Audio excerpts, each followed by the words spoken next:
How's it going, everybody? This is the Nitty Gritty. My name is Chad. With me, as usual, is Leonard. This is a show about wrestling, and this week we are bringing you another one of our rebooks, which are always fun. And this rebook was suggested by Leonard, and it is SummerSlam 1997. Now, before we get to the background of this particular event, let me just say that when you suggested this, I was taken aback because I remembered some of the events we do. It takes me a minute to remember what happened, if anything of note happened. This one, I immediately knew some of the things that happened, and it took me aback because I was like, wow, this is an interesting one to do. And the more I did research, I understood why you suggested this. But this was by far the hardest one for me to do personally. This is the hardest one for me to do too. I had that in my notes to mention, and I actually don't like about half of what I came up with. The second half of the show I like. The first half I came up with is blah, and I'm sure we'll get into it. But there was just so many injuries at the time.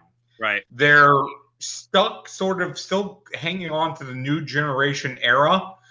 The Attitude Era wouldn't really start till Survivor Series that year with everything that went on there with Brett and Shawn. Right. And it's just they don't have a lot of talent. Right. And it's a really odd time. When people talk about the show, which we'll talk about, there's a few good matches, but that's all the good talent. Right.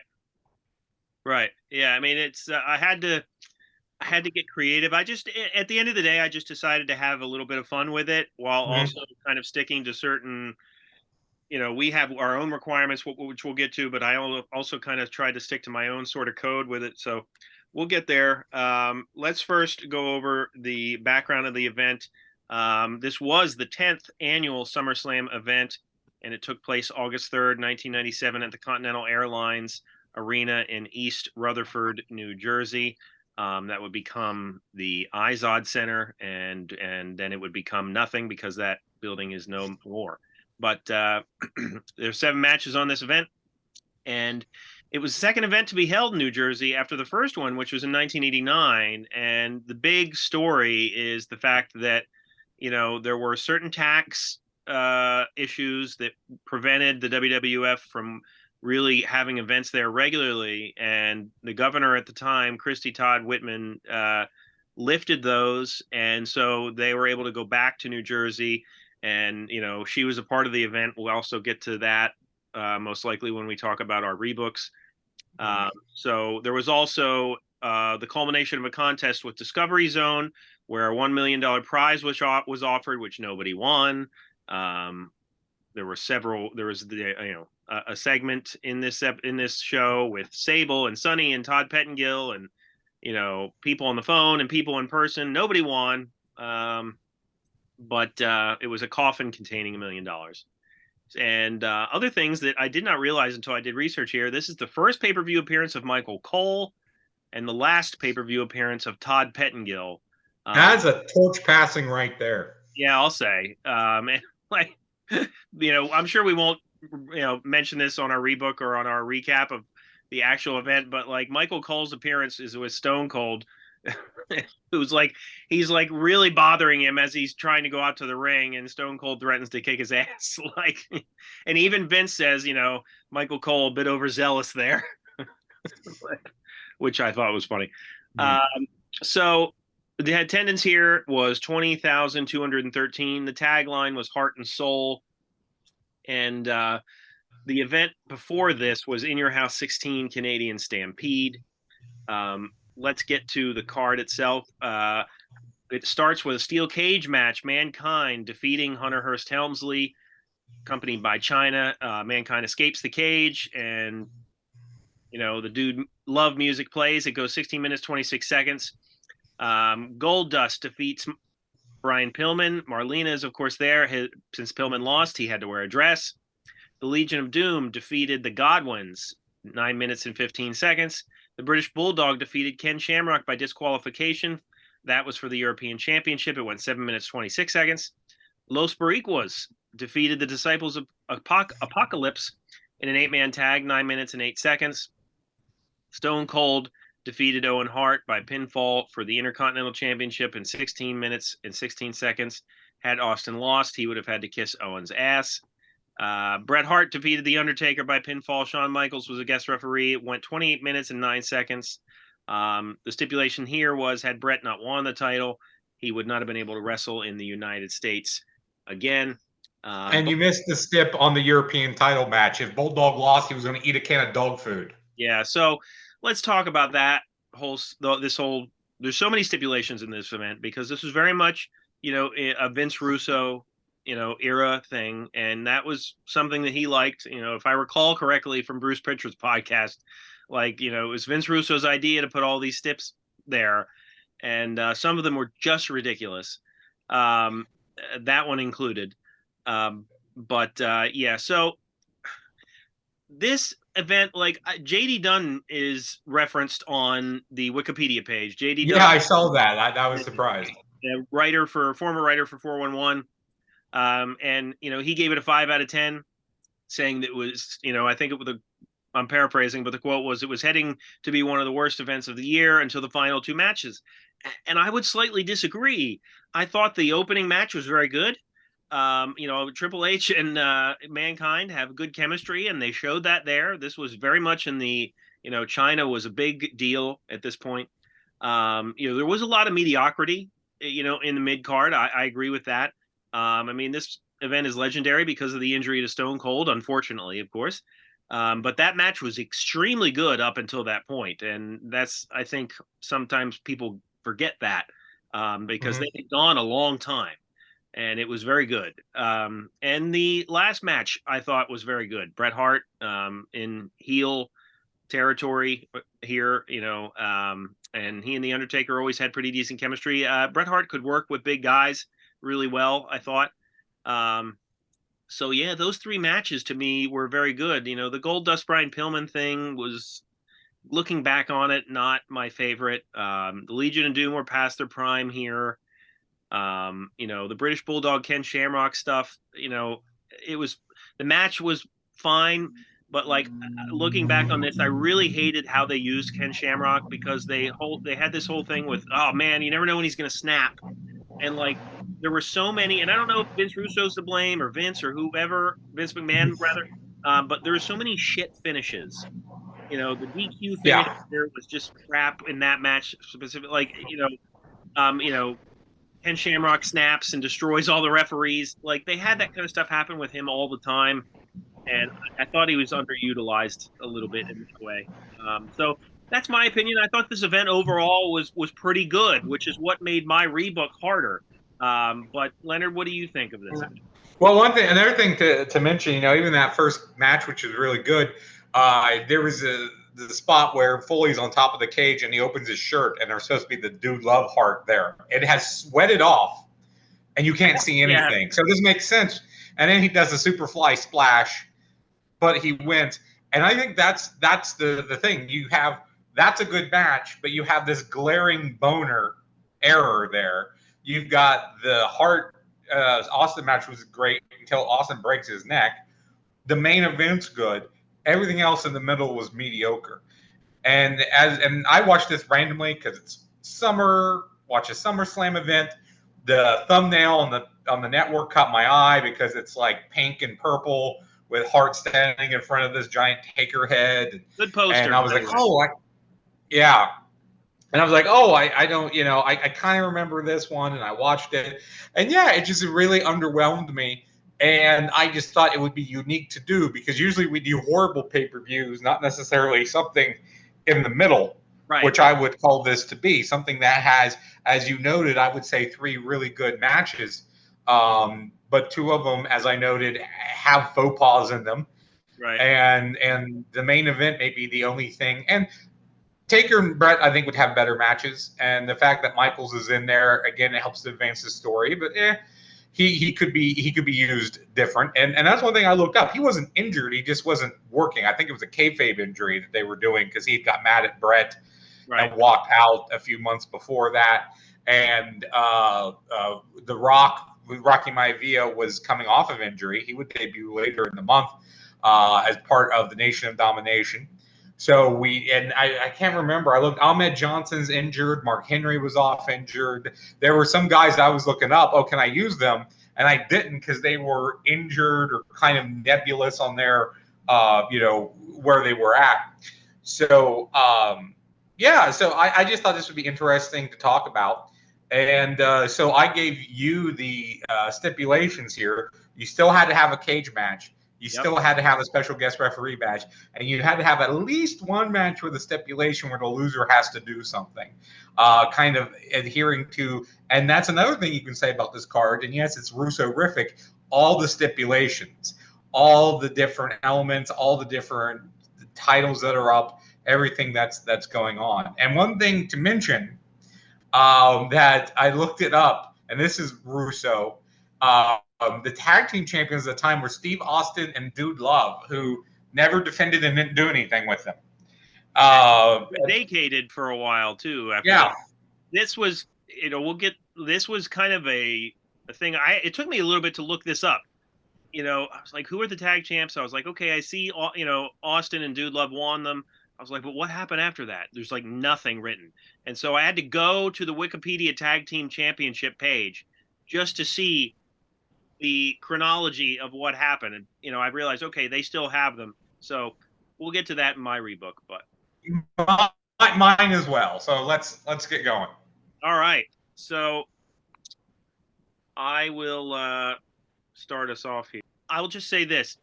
In my event, I'm getting rid of the coffin money contest. That segment goes on too long and does not help the crowd, in my opinion. I didn't do anything with like the segments. Toss the $1 million thing, toss the Kersey Todd Whitman thing. Yeah, I didn't rebook any of the in-between stuff. Yeah. So here's how I'm starting out. The Nation of Domination versus Los Disciples of Apocalypse in a War Games match. So everyone thought doing War Games. It's a cage match. So here's my logic here. First of all, I'll say this. So it's Farouk, D'Lo, Ahmed, and a mystery opponent, which would turn out to be The Rock. That's how I'm using The Rock here. And Los Disciples of Apocalypse. We're going to have them because the storyline here was that Crush and Savio got fired from the Nation. So I'm going to have it be Crush, Savio, 8-Ball, Skull, and Miguel. Miguel, I'm pretty sure, is the guy that has the hairy back. So we got to use him. Yes. So it'll be 5-on-5, and the storyline being that Crush and Savio are briefly joining forces because the common enemy is the Nation. You can always continue the stuff with the Disciples of Apocalypse and Los Boricuas and how they stole their motorcycles and all that kind of nonsense. You can do that anytime you want. I mean, we're going into Gang Rules, right? Survivor Series. So I'll have it be a War Games match here. I think The Rock coming out as a new heel and part of the Nation. I think that would have been an interesting way to do it.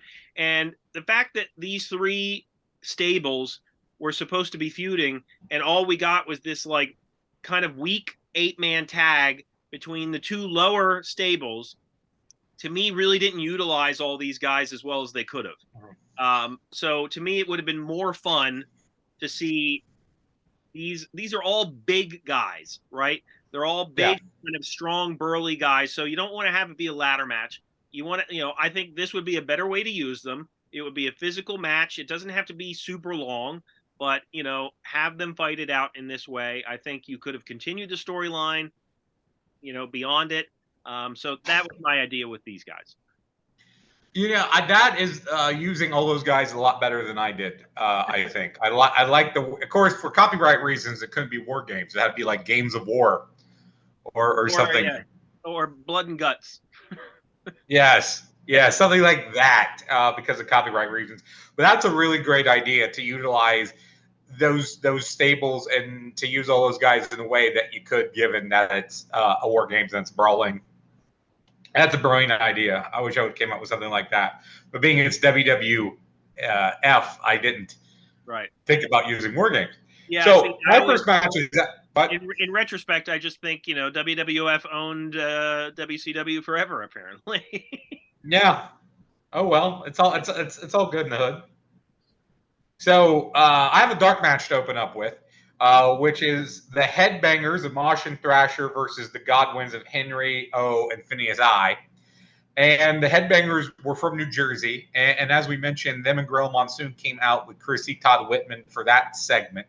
I figured, hey, just put them on the dark match to pop the crowd because they're the hometown guys, and put them over the Godwins, whose stock was really falling at this point.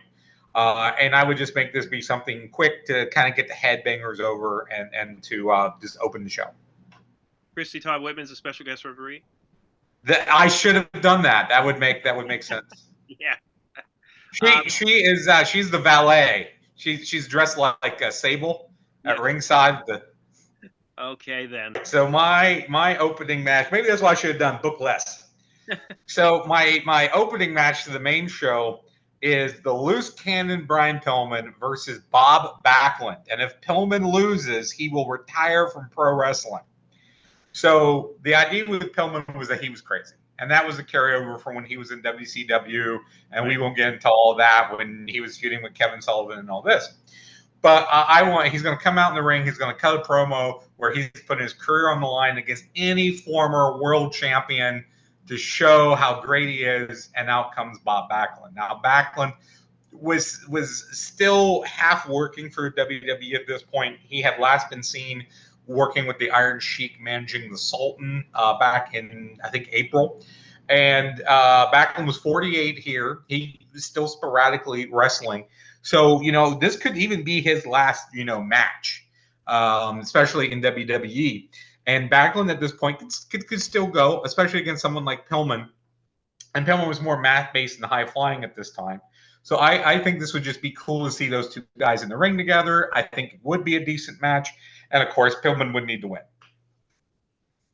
Yeah, I thought about using Backlund, but I think that this would be a cool match with a cool stipulation. Obviously, trying to figure out how to use Pillman in this was difficult because he was, a shell of his former self after the bike accident, and he couldn't go nearly as well as he could have. But I think that he could have gone to a really decent match with Bob Backlund for sure. So I like that idea. I did think about using Backlund, but I ended up not using him. I saw that both Lawler and Backlund were there, but in our previous rebook, I had a dark match with the two of them. So I didn't want to do that again, although I could have, but I didn't. All right. My next match is just kind of a match that I think would have been cool to see. And I did look it up to see if these guys wrestled, and I couldn't find anything. And that's Ken Shamrock versus Henry Godwin. The loser gets slopped. That's my okay. I like it. Yeah. So I think that this would be a good physical match. I think Henry Godwin was a little underrated, and I think it would have been cool to see him do some sort of singles run. I think that these two guys would have worked a really good physical match together, because I think that Henry Godwin could have done well in a singles capacity. We know Ken Shamrock's a very physical person, so I think the storyline here could have been really good with the Godwins, kind of interfering in Shamrock's matches leading up to this, whatever. And so you have these two face off here, and obviously you're going to have the Godwins get slopped here. Mm-hmm. But, I think that they could have pushed Henry in a way. By the way, I probably would have had the Nation win the War Games match, just to go back to okay. I forgot to ask you that. That would probably make the most sense with The Rock debuting, and I think they were the higher of those three stables. This is an interesting idea, and I do agree with you that I think Henry was underrated. And of course, he had a couple different other gimmicks over the years, and I don't know if he necessarily, I think, matches up the best with Shamrock. But I do think that they could have done something interesting. I'll just say. Yeah, see, I remember Henry Godwin having some good chemistry with Vader. Maybe in the Survivor Series coming up, it was a Survivor Series match 4-on-4. Mm-hmm. They had some good interactions. So I was thinking about two bigger guys, in there, and this was kind of what I came up with. Like I said, you were talking earlier about the talent and who was available, and it was just really it was difficult to try and find pairings that I was excited for. Yeah, it's thin. Yeah. So my next match is a captain's match, Savio Vega versus Crush. So as you mentioned, we got Los Barricas versus DOA, which was a boring car crash of a match that nobody cared about. So again, I like your idea a lot better. Mine was just let's boil it down to the top two guys Right. and have them have sort of a match. Everyone else can be on the outside. They can brawl. They can cause chaos. But I'm basically taking the worst match and figuring out, is there anything I can do with it to make it better? And if you just make it a one-on-one between the two best guys, and it's probably possible. As I said, I don't love everything I came up with, but figuring you need to do something with them. And again, I love the war games a lot better. That was something I thought of to just boil it down to the best case scenario. Yeah, like I said, you got to use them somehow because it was such a prominent storyline. But yeah, I mean, I think it would have been interesting. I'm sure these guys had a one-on-one match on Raw. I'm sure they did, but Sure, I didn't look it up, but yeah.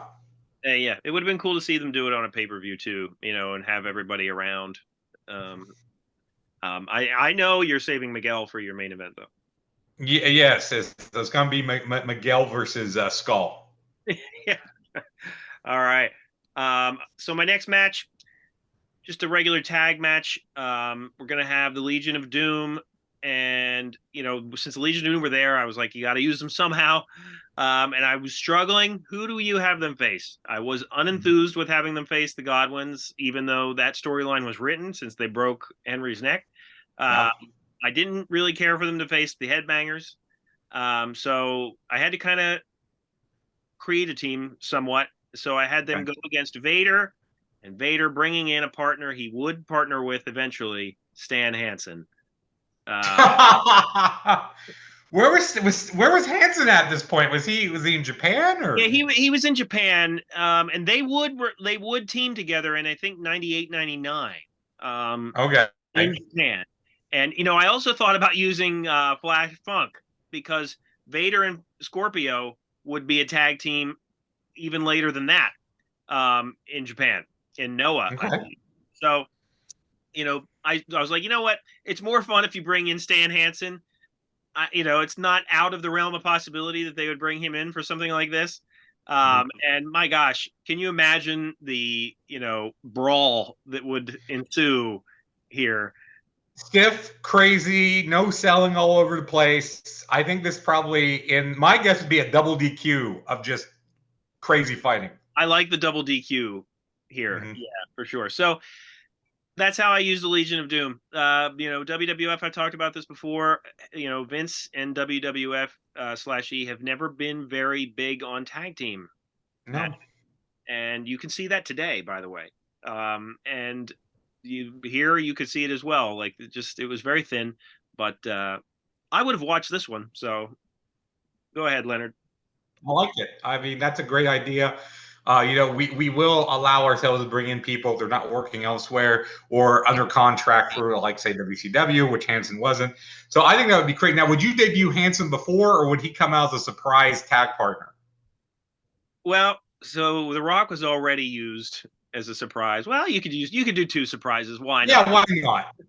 The other thing I would think of is that probably, because I know this from listening to Cornette's podcast, is like Kevin Dunn would be like, well, nobody knows who Stan Hansen is. Oh, yeah, probably. Yeah, that would be the problem. It's like, wait, nobody knows who Stan Hansen is. Once he starts throwing potatoes, I think everybody's not going to care. Yeah. As soon as he proves that he can stand toe-to-toe with the Road Warriors, it's fine. So my next match is for the European title, where the loser, so I got two loser steps. Loser must stand up for the winner's national anthem and put their hand over their heart and face the flag of the other guy's country. So I've got Davey Boy Smith, who was the champion, versus the Patriot. So the Patriot, this is before his career-ending injury, but he did miss Canadian Stampede with an injury. But he would be back and face Bret Hart for the world title in your house the next month. So, and he was immersed in the Hart Foundation Canadian faction, feuding with those guys at the time. So whether Smith uses the Union Jack or the Maple Leaf doesn't really matter here. Given the environs and the stipulation, I would maybe even put the Patriot over. And I'm not against him having a brief run with the European title. Maybe he drops it the next night back to Davey Boy on Raw. Maybe he turns it in to get the title shot he would get at Brett. Maybe he holds it until he goes out with the career-ending injury in a couple months. But I was surprised that they didn't use the Patriot because everything I was finding, he was available. He had worked after Canadian Stampede. So I thought with the focus they were putting on him, that he made, if I was going to use Shamrock for Davey Boy, he made the most sense to me to go after Smith. So I like your idea a little bit better than how I used him. And I'm going to switch my card around here just briefly so that I can, it makes sense in the long run because I'll mention the Patriot. I like your idea being that, it's the American versus the guy from the UK. And I think that would have been a good match to watch. And I agree that, the fact that they didn't use the Patriot based on what happened before this and after is somewhat of a head scratcher. So my next match, I was left with two issues, and that was like two people, like how do I use them? Because the original opening card match was, of course, Hunter Hearst Helmsley versus Mankind. Triple H had just won the King of the Ring, so he was fresh off of that. And I was like, I have to use him somehow, but how do I use him and still keep that momentum going a little bit? So I have Triple H versus the Patriot. Okay. Patriot had just gotten a win on TV over Bret Hart before this because Shawn Michaels interfered. That was a Raw match. So that happened. So I think, in my opinion, having Hunter Hearst Helmsley go against the Patriot, who just got a win over Bret Hart, makes sense for a way to, keep Triple H in the limelight, so to speak, and keep the Patriot, have his momentum going. So who do you have go over here? Well, maybe you have the Patriot win by DQ or count out, or maybe just straight up. Because as Leonard said, he's going to be facing Bret Hart for the world title. So you want to have him look a little bit strong. So that's why I think this match would be pretty good to use both guys. Because honestly, other than this, I don't know how you use Hunter Hearst Helmsley. So I'm anxious to see how you use him. Yeah, well, we'll get to that. Yeah, that makes total sense because most of these are mid-carders who are elevating at the time. Right. And like you said, I think Patriot needs the win here if he's going to go on and face Brett the next month. Triple H can absorb the loss. I think you can even have China get involved. I kind of like the Patriot China having a stare down at some point type of thing. So yeah, I mean that is a match that I think makes sense as far as putting two guys on the upswing together and using one guy to elevate the other because you want him up a little bit higher for the next thing you got going. So. Right. So my next match is the Nation of Domination using Farouk, D'Lo Brown, and Kama Mustafa versus Bart Gunn and the New Blackjacks of Bradshaw and Wyndham. I like the idea of putting the lousy cowboy gimmicks together. And the Nation could use a strong win after reorganizing shortly before this. I know you used Ahmed Johnson before when I was finding he was injured at this time. My original idea was actually to have Mark Henry team with the Blackjacks and then turn on them and join the Nation. And Henry was apparently kind of nursing some injuries and he was out getting some more training. And I decided not to use him, especially since that idea I'm going to use a little bit differently, kind of saw a similar idea in a little bit. But this was just a way to get the Nation on the card and to put them over. Basically, guys that could certainly absorb the loss because they weren't doing anything. And like I said, when I was trying to think, well, who can I put them against? Oh, well, the guys with the cowboy gimmicks. Why not? So you had the Blackjacks teaming with Bart Gunn. Oh, Bart Gunn. Okay. Bart Gunn, who was not doing anything until I think the Brawl for All happened. Right. Yeah, no, I mean, this seems like a good way to use all these guys. And, the Nation's got to do something, like you said. And by the way, the only reason I used Ahmed Johnson was because he gave guy, it was a bad Pearl River plunge, but he did give somebody in this event a Pearl River plunge. So I didn't even know he was injured until you mentioned it. I was like, oh crap. I was like, he was on the pay-per-view trying to do something. Yes, he was there. And so, yeah, I was kind of about using them or not using them. But since there were three other Nation guys I could use, I was like, I'll just use them. Right. But yeah, lousy cowboy gimmicks. I feel like they should have like a name as a trio. if they're going to be the new Blackjacks and Yeah. Cowboy guy. The smoking blackjacks. I like that. Mhm. Perfect. All right. So my next match is, one of my sort of interesting creations. So Okay. I have Stone Cold and Dude Love versus Owen Hart and British Bulldog in a 2 out of 3 fall match with all the titles on the line. All of them are on. Oh, shoot. Okay, so the winning team gets all the belts. Right. So obviously I would have the Hart Foundation go over here because, they are the hot faction. Yeah. And, Stone Cold, even say if Stone Cold takes a loss and then Dude Love takes the last loss, you're not going to hurt Stone Cold that much. And obviously, this match changes history because the big part of this history is that Stone Cold breaks his neck, and in being off TV, it still manages to become a huge star just being off TV. So obviously, you need to change history in a big way here because you'd want to change him not getting injured. So this is my idea to have they had a feud before this, so the feud has already begun. You had Stone Cold and Dude Love win the titles. So if you want to continue that feud, you still have the Austin Owen component, and it gets Mick Foley on the card. So 2 out of 3 falls. I think all 4 of these guys could make that work really, really well. And you have the Hart Foundation go over in the end because they need to keep the belts. Once again, I like this idea better what I came up with for all these guys. That's a great idea. I definitely think you need to get the belts off of Austin and Foley. The Hart Foundation makes the best option probably to put them on of anybody because of how high that faction was in the pecking order.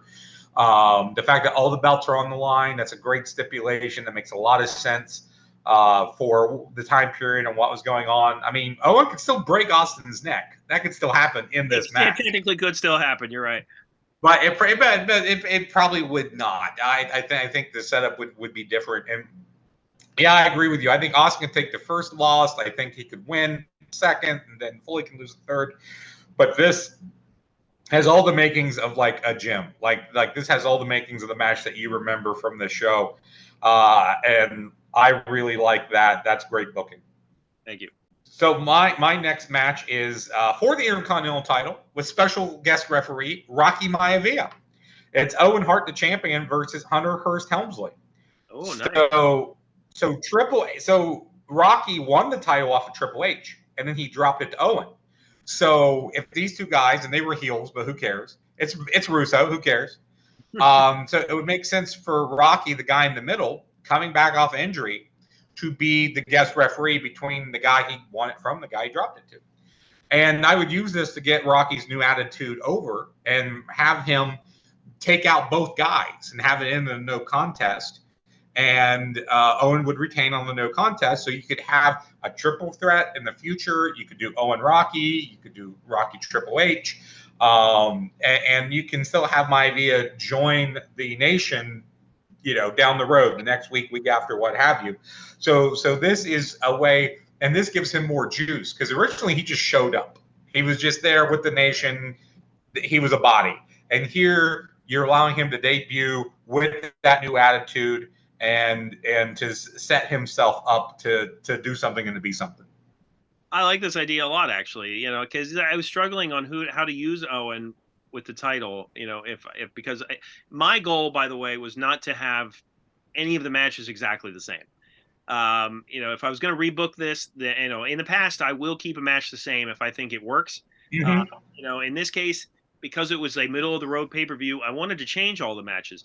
So, I had struggled on how to use Owen if I was going to have him have a match for the Intercontinental title. So I like your idea a lot because I think it helps both guys. Using Rocky as the special guest referee is a great way to use him. And, you're giving yourself so many options on how to go forward. And we know that these two guys could have a really good match. So yeah, I think it's a really good match until Rocky does his deal. And yeah, I just kind of I winced about having it heel versus heel, even though Owen was still kind of tweening at this point. Uh, but again, it's Russo, so you could do face versus face and heel versus heel at this period and make it be something. So Right. All right. My next match, just throwing stuff at the wall here at this point, Leonard. yeah, Have Goldust. that's the tagline for our SummerSlam. SummerSlam 1997, throwing stuff at the wall. That's yeah. That could have been the original tagline too. Goldust versus Brian Pillman versus Mark Marrow versus Rockabilly, a fatal four-way, and the winner gets the services of Marlena, Sable, and Sunny. Wow, that's good stuff right there. Yeah. So not only do you have a fatal four-way, which will probably be exciting enough, but you have eye candy at ringside, and the winner gets their services for like whatever it is, 30 days. I don't know, whatever. So yeah. How do you use all these people? Yeah, now you know what? You missed. It should be and the Honky Tonk Man. Because he was managing Rockabilly at the time. So you get the three women and the Honky Tonk Man. It's funny because my original idea was to put like have all four guys, but have each of them have a female to have on a pole. Mm-hmm. So it would be a fatal four-way match with four different females on poles. But I was like, who do I have Brian Pillman use? I can connect Rockabilly and Sunny easy enough. But like, who do I have Brian Pillman use? Do I have him use like Diana Smith? Like, I don't know who. Like, so was Medusa? No, Medusa had Medusa. She'd left, right? Was she gone? Yeah, I'm pretty sure that she had dropped the title. She dropped the title at this point. Luna? Yeah, see, Luna was in there, but like, I don't know. So that's why I was like, you know what? I'll just go with this one instead. Yeah. Although I love Honky Tonk Man on a pole. I think that would be a good idea. And by the way, I probably have Goldust win here. He's probably of those guys the one with the most stock.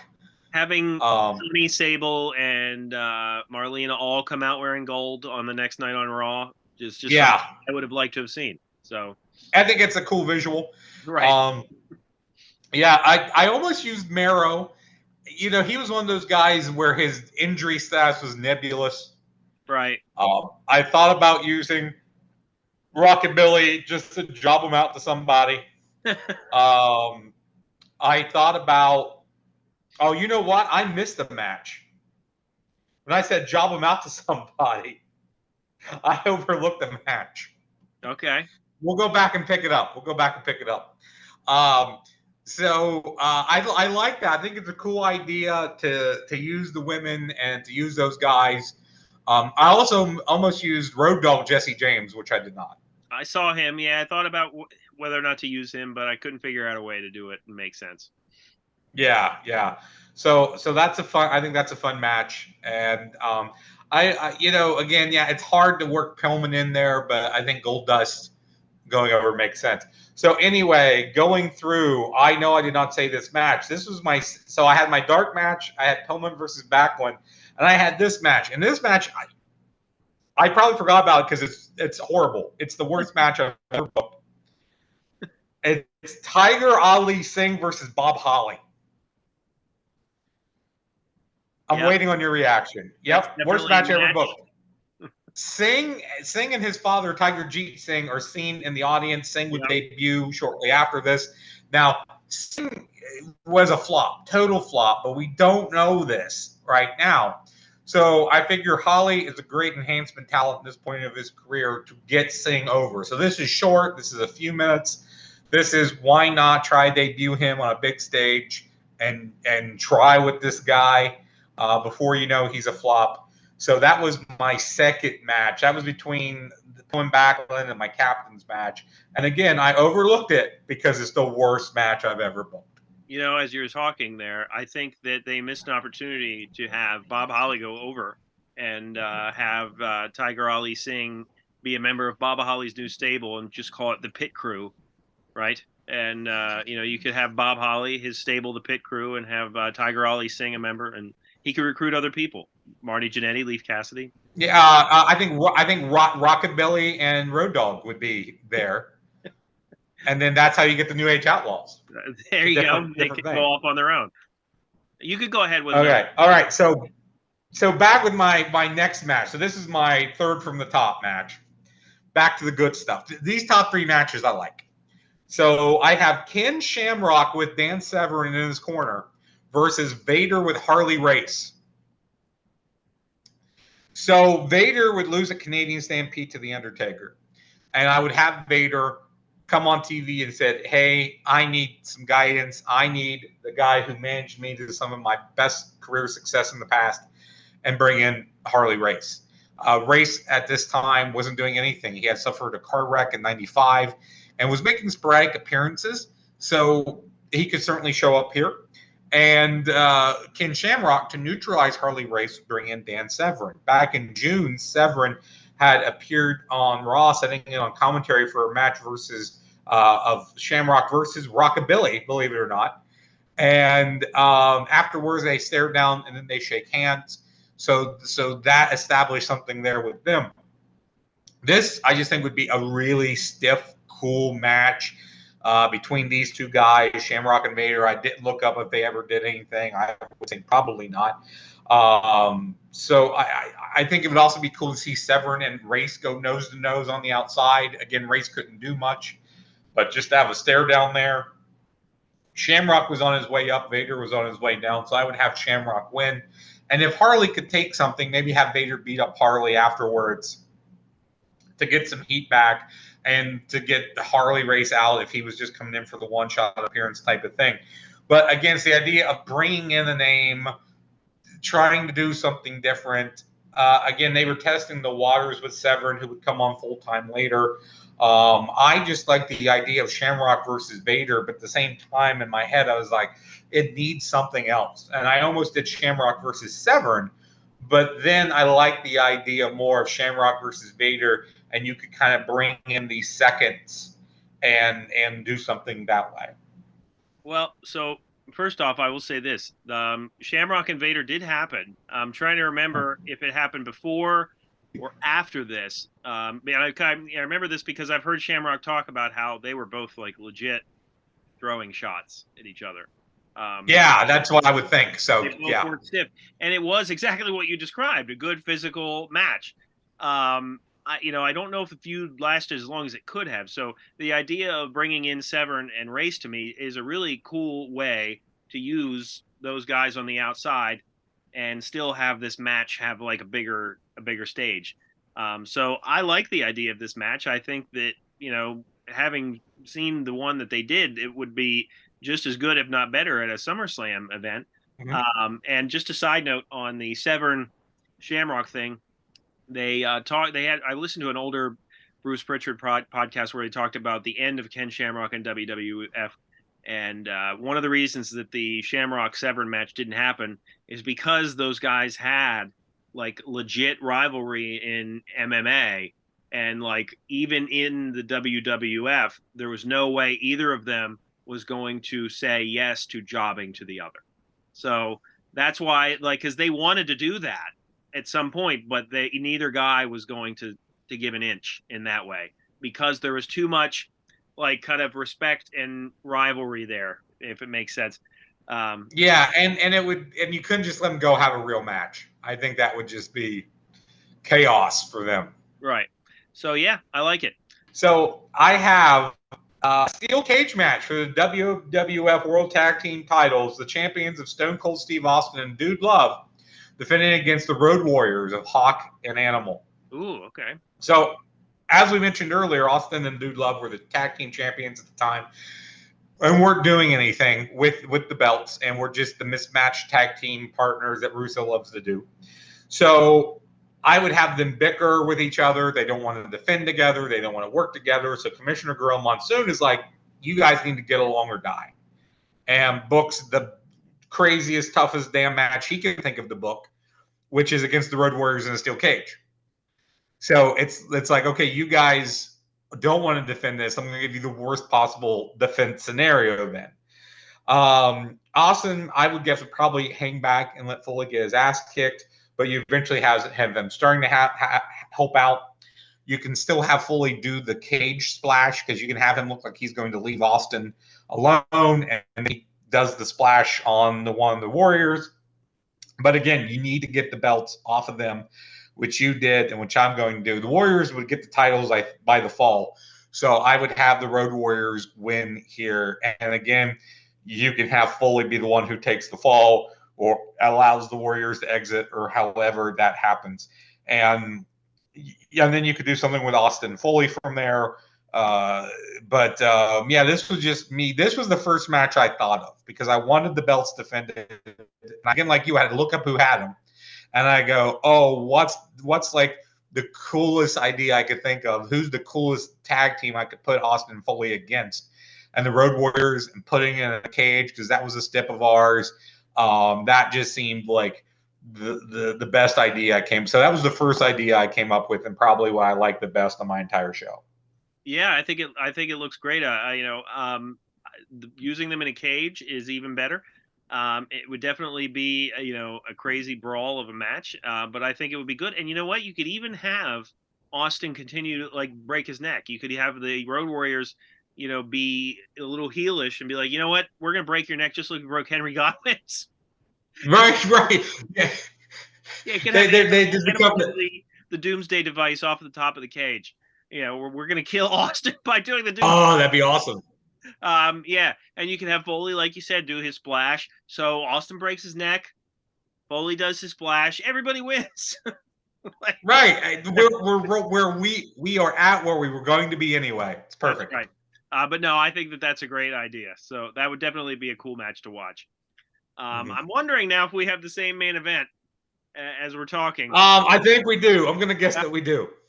Probably with a slight difference. So my main event is a triple threat match for the WWF Championship. The Undertaker versus Shawn Michaels versus Bret Hart. And my guest referee, because I have not used this yet, is Vince McMahon. Now this is not, okay. No, I do not have Vince. That is not. We don't heel Vince, but we have started to see them refer to him and treat him as the head of the company. Bret Hart's had some interactions with him, so it's not like that's a super dark secret anymore. He's been involved in this rivalry between Bret and Shawn at the very least. So I think having him as the referee here makes a sense a little bit anyway. As we said, Shawn can go. He was in the match as the referee, the original match. So I think having a triple threat match here makes sense because you can then continue to go to The Undertaker and Shawn Michaels with Kane on the way. And if you do what I do, which is I'm going to have Bret go over Shawn here in this match and win the title, maybe in a way where the rivalry between Shawn and The Undertaker still happens, but you then still build to Survivor Series with Shawn and Bret one-on-one. So that can still happen. At that point, then, they've each had to fall over the other, right? So you go into Survivor Series, and maybe it's built even more. So, yeah, I think that this is the logical way to use these three guys. So, Leonard, I'm assuming you had something similar. I have the exact. I don't have Vince as the guest referee, but other than that, I have the same thing: a triple threat for the world title. It makes the most sense. Take Shawn and have him wrestle here. All three guys don't like each other. You have all three guys go at each other. You can still do the same thing where Michaels hits Undertaker with a chair, leading to the loss. The real referee's back turned or knocked out or whatever. You can still get to that. And I looked this up. They actually did. These three guys had a triple threat as a dark main event for Raw, September 22nd, 1997. Yeah, you mentioned that. There's one dark main that I was going to send to you as a random match review. And it's a triple threat. It's Shawn, Bret, and Psycho Sid. Okay. And so I think they were doing a lot of those at the time right. as dark mains for Raw. So yeah, we'll have to see if we can watch that in the future. But yeah, I think these guys are all great. I think that this would be outstanding. I don't think these guys are used to triple threats, so it might be interesting to see how well they work in that sort of structure. but I think it could be really well done. And having Vince as the ref, you could introduce all sorts of things with him in the mix as well. Uh, but you have special guest referee the Sultan, I believe you said to me before the show, right? So it's 8 ball. The 8 ball, yeah, 8 ball. with Miguel as the special It's enforcer. actually it's a fake Diesel. Yeah, fake Diesel who morphs into Kane somehow. Yes, yeah, because he's on the roster, As Doomsday. as Dooms. He was marked as Doomsday Yeah, because they didn't know what else to call him because this was in between. right, Because he had been Doomsday in Memphis, right. and then he was the Christmas creature for a one shot. Yeah, He was Isaac Yankum. He was fake Diesel, and he was just hanging out. And if you listen to like Bruce Pritchard and Jim Cornette's podcast, they talk about how they all liked Glenn Jacobs, but they thought, okay, this guy, we just can't figure out what to do with him. And Kane was his last shot. If Kane yeah, hadn't worked, he would have been out. right. And you know what? That's credit to him for hanging in there and making it work. So yeah, I mean, I think we both kind of had the same idea in that we wanted to rebook, but at the same time, we wanted to kind of keep the storylines heading in the same direction. Yeah. Because, like, as we said, like some of the things that are happening at this event and then what happened in the future are like, wrestling lore at this point. So many huge things Yeah. happened in 1997. And as we mentioned, or I think Leonard mentioned it, this is the when the Attitude Era was not quite yet there, but it was right around the corner. Mm-hmm. So this was a big period. 97 is a fascinating year, really, for wrestling. It is, and if you watch this show, there's a lot of the new generation trappings still there, like the music and the logo and the thing with the $1 million giveaway with Pettingill and doing the nothing Chrissy Todd Whitman, and there's just so much stuff that is still smacks of that new generation era, and the talent, as we mentioned, was so thin here that outside of the Hart Foundation, Austin, Taker, Michaels, Foley, maybe Triple H, you don't have really anybody. Right. Yeah. They had maybe 7 to 8 good dudes, and then a bunch of guys that weren't anything or hadn't developed yet. Exactly. Rockabilly was nothing. Road Dogg Jesse James was nothing. Bob Holly was nothing at this point. It was just a lot of things. So that made this really hard to rebook because you could only do so much with the best people. Right. And then you didn't have anything left. I would say this is some of my worst booking that we've done because there's so little to work with. I'm not enthused and with you mine. don't want to spread the good talent out too much. Like you could take Brett and Shawn and Undertaker and get 3 matches out of them, but who are they going against? Right. Who they haven't wrestled a million times. Yes. Taker just got done working a contest with Vader. Right. Brett and Shawn had wrestled tons of times at this point. My first idea was, an obvious one. I didn't end up going with it because it was too obvious, was to put Brett and Shawn against each other. We're at SummerSlam, it's a big event. I thought, okay, let's have them go against each other. Let's make it no holds barred or something like that. And then I was like, I don't know if I do that, then my big issue became, Leonard, if I do that match, I could do that match and it would be great. Who do I use the Undertaker with? There is no one. Like, it doesn't make sense for it to be Mankind because Mankind had just lost the King of the Ring to Triple H, so you can't then put Mankind in a world title match. That doesn't necessarily. Yeah, and Mankind and Taker had done. Maybe you do Austin Taker, which I believe was the main event of '98, right? Was that Austin Taker? Right, and so I didn't want to use Austin because Austin they're not ready to they wanted to wait to have him be the guy, okay. So doing that is even like pushing things a little bit. So it became somewhat of an issue on how to use the Undertaker. But so it's Undertaker versus Tiger Ali Singh.